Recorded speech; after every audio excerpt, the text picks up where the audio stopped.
a chamada faca e o chamado queijo nas mãos, para poder, esta noite, diante do seu torcedor, matematicamente confirmar o que todo mundo espera, o título brasileiro, repetindo o que aconteceu em 2019 com Jorge Jesus, quando ganhou a Libertadores e o Brasileiro no mesmo ano, Bruno. Aquela famosa frase que todo mundo conhece. Hoje o Flamengo tem a faca e o queijo na mão para poder se consagrar campeão brasileiro pela 9ª vez na história, né? Obviamente só falta o Flamengo fazer o seu dever de casa, ganhar um fraco Ceará e festejar dentro do Maracanã com mais de 70 mil pessoas, né? Recentemente o Flamengo foi campeão da Libertadores e pode ser agora, depois de 3 dias e 4 dias, do Brasileirão, né? Então o Flamengo vai conseguir repetir o feito que aconteceu em 2019, né? Vamos falar também sobre a provável escalação do Flamengo para esse jogo aí. E se a gente for tratar sobre o mercado da bola, né? Que chegando no final de ano a notícia vai começando a pipocar. O Flamengo tem interesse no goleiro Gabriel Brazão do Santos, né? Vamos tratar sobre isso também, né? Então, sem mais enrolação, deixe seu like, se inscreve no canal, hype o vídeo aí. Palpite pro jogo, 4-0. E liquida ainda no primeiro tempo. Vambora! Direita, aí é uma grande discussão que eu acho interessante. Colocar o Léo Ortiz, que está recuperado, ou Danilo, herói da Libertadores? Acho que vai o Danilo, para poder ser ovacionado pelo torcedor. Léo Pereira e o Alexandro, o meio-campo com o Pulgar, o Jorginho e o Arrascaeta. Na frente, Gonçalo Plata ou Luiz Araújo, essa é uma grande dúvida. Bruno Henrique e na esquerda, ou o Samuel Lino ou o Cebolinha. No ataque nós temos alguns parênteses, né, para serem considerados nessa escalação. Fato é que o Flamengo tem a chamada faca e o chamado queijo nas mãos, para poder, esta noite, diante do seu torcedor, matematicamente confirmar o que todo mundo espera, o título brasileiro, repetindo o que aconteceu em 2019 com Jorge Jesus, quando ganhou a Libertadores e o Brasileiro no mesmo ano, Bruno. Então, Rafa, já que você falou da matemática e da referência de 19, a gente tem na tela as maiores pontuações, ou as pontuações do Flamengo, então, no Campeonato Brasileiro. Olha só como o número de 19 é absurdo, né? Nossa, Luciano. 90 pontos. E a gente até calculava que nessa temporada, ó, talvez talvez o vice-campeão brasileiro batesse 80 pontos. Quando o Flamengo e o Palmeiras estavam naquela de assim, ponto a ponto, sem ninguém perder ponto, mas nas últimas rodadas, principalmente o Palmeiras, claro, perdeu muitos pontos, então acho que o Flamengo ainda pode bater os 80. Pode chegar ali a 81. Mas acho que a gente não vai ter um vice com essa, né? Certamente o vice não vai ter essa pontuação toda. Mas assim, esses 90 de 19 chamam muito a atenção, né? Era aquela fase que o torcedor rubro-negro ia pro Maracanã com a certeza que ia ganhar, só não sabia de quanto. É isso. A época da plaquinha lá do Gabigol, que sabia que ia ter gol do Gabriel, sabia que o Flamengo ia vencer o jogo, então explica muito essa pontuação dos 90. Mas o mérito desse campeonato também é muito grande, porque se tudo bem, hoje parece estar fácil, há poucas rodadas não era assim, né, Mari? A gente estava falando de uma pressão enorme de um contra o outro e foi assim até, duas rodadas atrás, talvez. A gente ia atualizando todos os dias a probabilidade, né, de título e como mudava, né, de Palmeiras e Flamengo. E aí, enfim, acho que mérito total do Flamengo, mas o Palmeiras também entrou nessa baixa, né? Nessa sequência de não só pela data FIFA que impactou a equipe no jogo contra o Santos, mas de não vencer Vitória, de não vencer Fluminense, enfim, dentro de casa. E o Flamengo se aproveitou disso, assim, os momentos eles se inverteram, né? Porque antes, internamente até ali, né, algumas notícias de relacionamento de Felipe Luiz com jogadores, enfim, nada a ver. E aí depois, agora, é o Flamengo já quase que hoje sendo campeão brasileiro. O maior mérito nessa temporada do Felipe, ou nesse ano, do Felipe Luiz, vocês acham que está, de fato, nessa parte tática da equipe? Ele surpreende vocês mais onde? Nessa parte tática, no que ele consegue construir como equipe, ou nessa questão de conseguir administrar bem o elenco? A gestão? Para mim, a gestão. Porque, assim, na parte tática, o Felipe Luiz ele já tinha deixado claro, por exemplo, no ano passado, que era um cara que entendia muito. Por exemplo, o que ele fez contra o Corinthians, lá na Copa do Brasil, com um a menos. Quando ele perde o Bruno Henrique, saca o Gabigol e bota mais um zagueiro e faz uma linha de 5. Então, assim, taticamente, a gente já tinha a questão do que o Felipe Luiz poderia fazer. Ele já tinha dado declarações que ele gostava de uma linha alta, marcação. Tudo muito claro, né? Sempre deixou claro, exatamente. Linha alta de marcação, posse da bola, que ele ia jogar a Flamengo, que ele sabia como é que o modelo de jogo que a torcida do Flamengo gostaria de ver toda vez que visse o time em campo. Mas a parte da gestão para um cara que está no primeiro ano, né, ali como treinador, e além disso ter jogado com os caras... Era a parte assim que eu ficava, será que o Filipe Luís vai conseguir ter essa hierarquia? Vai conseguir agora, ó, eu tô um patamar acima de vocês, vocês têm eu lembro que ainda respeito. Ali na Copa do Brasil ele deu bronca no Gerson. Tinha o Gabriel ainda, tinha a questão do Gabriel com o Tite, que não estava sendo tão utilizado. Ele tentou essa recuperação também lá na época, né? Para mim é ao contrário. Para mim me surpreende mais, essa parte tática, porque assim, justamente por ele já ser um cara do time, eu imaginei que a gestão ali seria um pouco mais facilitada, sabe? Sei. De ter esse entendimento, esse respeito, ele já era, né, muito líder quando ele era jogador, mas ele também precisou passar por algumas provações ali quando perde jogadores importantes, e aí nessa temporada quando ele, entre aspas, reposiciona um pouco a Arrascaeta, quando ele, enfim, surpreende também, entre aspas, como o Varela, com muita liberdade com a bola na final da Libertadores, quando ele perde o Pedro, quando ele ganha a Carrascal, quando ele ganha outros jogadores, assim, claro, jogadores de nível que, assim, quase que, né, não dá nem para pensar no futebol brasileiro, mas Jorginho, Saul, o Pulgar fica fora durante muito tempo e volta e continua desempenhando. Então, acho que ele perde o Gerson e precisa lidar com essa ausência. O Gerson era, assim, um motor absurdo desse time. Verdade. Então, para mim, essa parte tática dele, a surpresa é por conseguir implementar de uma forma muito campeã. Assim, porque ele chega para a Copa do Brasil e ganha. O time é muito bom, né? Ok, ganhou. Mas ele continua, ele já entra numa nova temporada, já afastando alguns jogadores, não conto com você, tá liberado, sempre muito tá liberado. Transparente também. Sempre muito transparente, cobra o Pedro. Eu vou desempatar isso aí, hein? Cobra o Pedro ali, né, no ao vivo, na coletiva, e ainda resgata o Pedro. Então, assim, essa parte tática, para mim, dele me impressiona bastante, já ter um impacto, assim, muito campeão. Tá empatado, Rafa, e aí? E aí eu vou desempatar. Os dois com argumentos extremamente bem defendidos, né? Tanto o Jailson quanto a Mari. Mas eu vou ficar com o Jailson, viu, Mari? Me perdoa, porque é muito complicado quando você está dentro de um contexto em que você ocupa a mesma posição hierárquica de outras pessoas. Ainda mais dentro desse ecossistema chamado futebol. E aí você vira de comandado a comandante. Gestão de pessoas é algo extremamente complexo. Cuidar de seres humanos é uma coisa muito difícil. Imagine o seguinte raciocínio hipotético. Hoje você comenta no Sport Center junto com o Jailson e o Bruno Vicari é o apresentador. Vocês estão ocupando um espaço artístico semelhante, de 11 a 1 da tarde. Daqui a pouco o Bruno vai e vira o gestor de talentos. E aí passa a ser o seu chefe, não apenas o apresentador do programa que ele tem junto com você.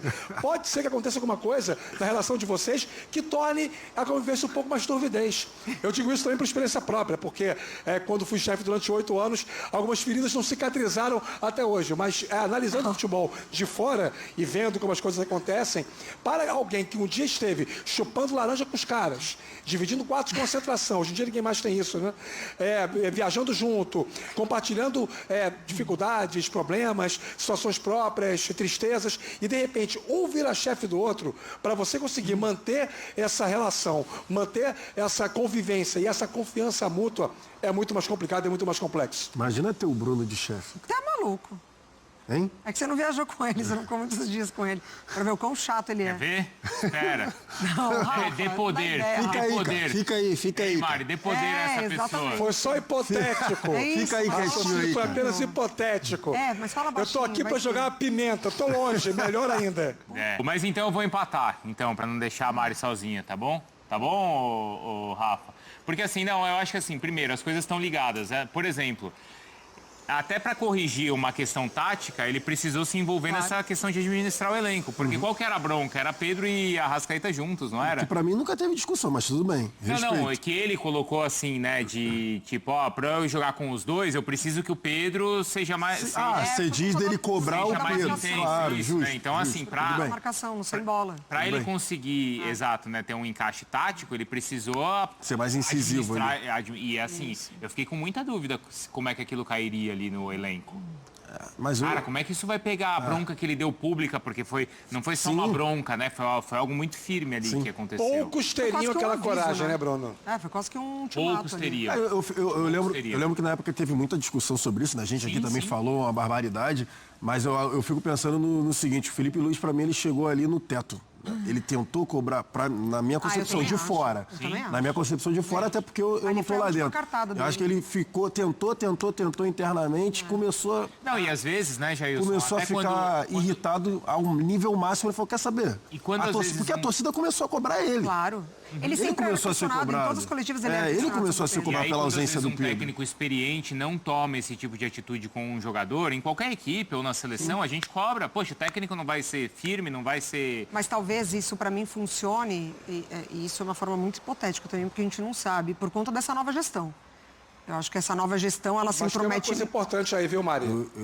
Não sei se vai pontuar a mesma coisa. Ele falou que tem uma coisa importante, mas fala. Conclui, Mari. Aí o tem uma Rafa coisa importante. Espera só um pouquinho, Rafa. Deixa a Mari concluir. Porque eu acho que essa nova gestão, ela respeita um pouco os espaços ali um do outro. Eu acho que a outra, ela se intrometia muito, né? Marcos Braz sempre falando, sempre aparecendo. Enfim, o Landim bem escondidinho, então não tinha muito, né?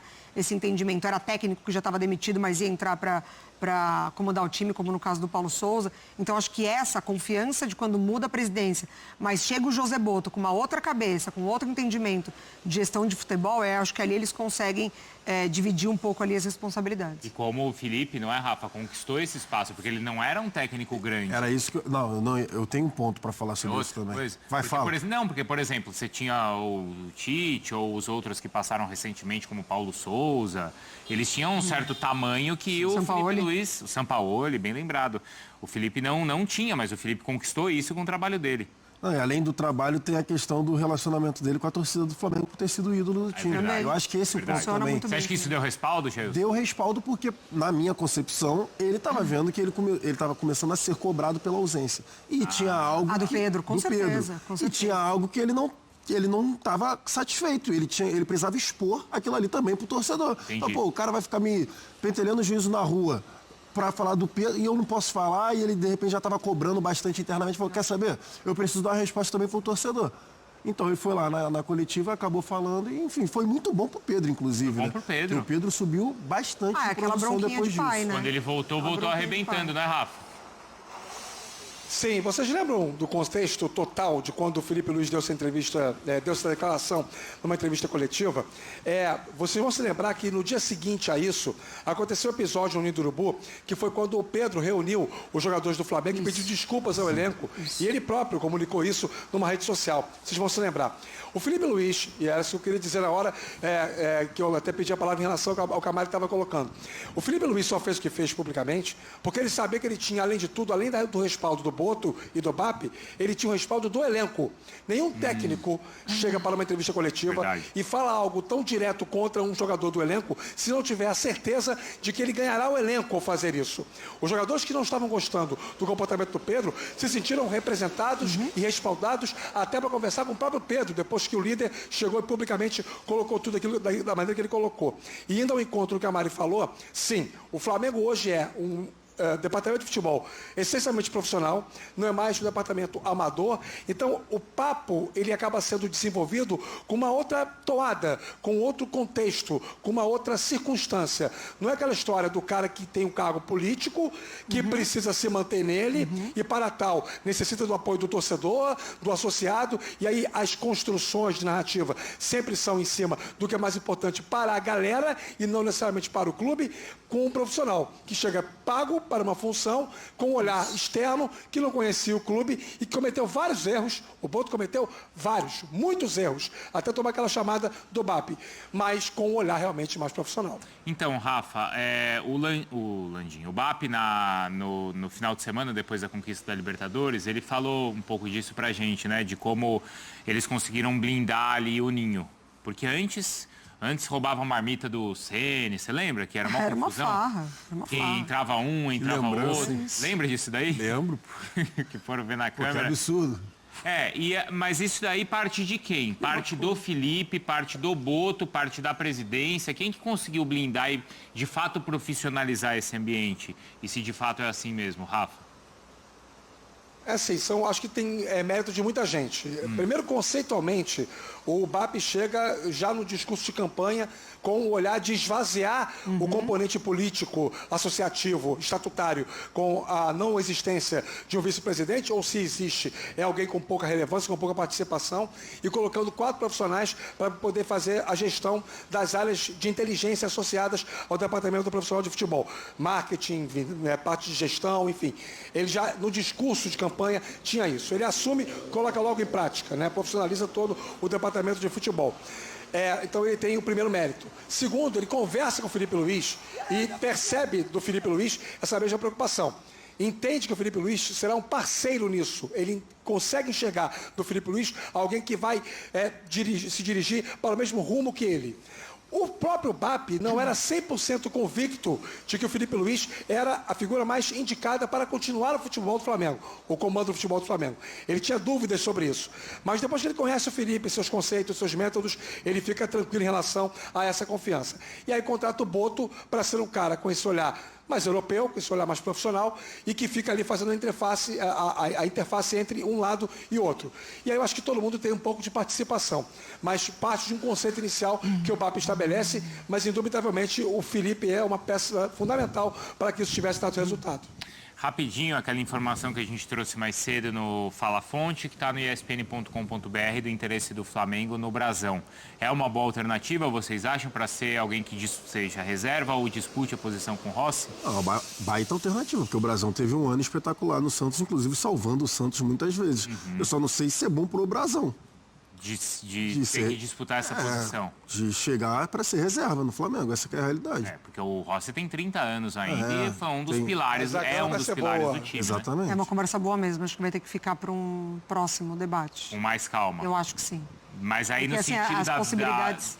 pro Brasão, você disse? Porque as possibilidades de competições que ele tem para disputar com o Flamengo, mesmo na reserva, e a vida dele no Santos, enfim, eu acho que rende uma conversa. A notícia está no espn.com.br e a conversa, segundo o Felipe, o Santos começa a ouvir a partir de 10 milhões de euros. Ô Rafa, obrigado, viu? Até mais. Tchau, tchau. Valeu, Bruno. Um abraço, Jailson. Um abraço, Mari. Até a próxima. Tchau, tchau. Então é isso. O Flamengo jogando hoje contra o Ceará e, claro, a partida que também está ligada. Então, é isso aí. Nação, mais um vídeo aqui, né? Aqui vamos falar sobre a provável escalação do Flamengo para esse jogo aí. Vale lembrar que o Felipe Luiz deve mandar o que tem de melhor para, obviamente, confirmar logo o título antecipado e já começar a pensar no Intercontinental, né?